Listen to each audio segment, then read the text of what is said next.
Mais voilà, il va falloir que j'aille indiquer que le vase doit habiller le texte. On va dans la palette, la palette habillage de texte, donc menu fenêtre habillage de texte. Si vous enclenchez la deuxième icône en ayant le vase sélectionné, alors, il ne le fait pas parce que le texte est dans le gabarit, bien sûr. On va devoir retirer le texte du gabarit. Il faut du vrai texte sur la page. Sinon, l'habillage ne marche pas. Bon, allez dans le gabarit C.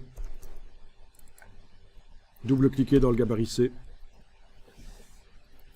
Mettez le curseur texte n'importe où dans le gabarit C après avoir déverrouillé le calque texte. Ben oui, il faut penser à tout. Donc, dans le gabarit C, je travaille sur le calque texte, je mets le curseur n'importe où, je fais commande A, touche suppression. En général, à ce stade-là, on se rend compte que certains stagiaires ont supprimé leurs 3 blocs. Mais non, il fallait mettre le curseur texte à l'intérieur d'un bloc, faire commande A, c'est le texte qu'on a sélectionné, le contenu des blocs, pas les blocs, et on a fait touche suppression.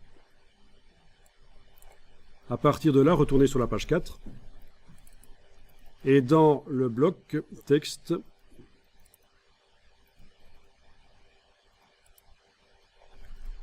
qu'on va déverrouiller, avec la flèche noire, commande majuscule. Voilà. Dans le bloc texte, vous allez mettre du faux texte, sur la page 4 cette fois-ci. Clic droit, remplir avec le texte de substitution.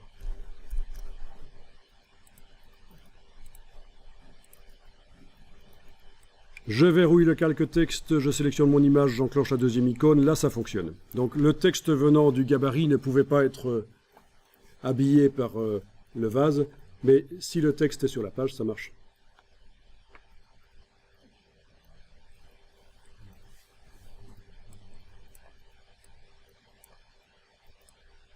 Mais bien sûr, c'est pas exactement ce qu'on veut. Allons-y petit à petit. À la fin, je vais mettre le vase entre 2 colonnes de texte. Ça se fait souvent dans les publications. Une image comme ça entre 2 colonnes. C'est sympa.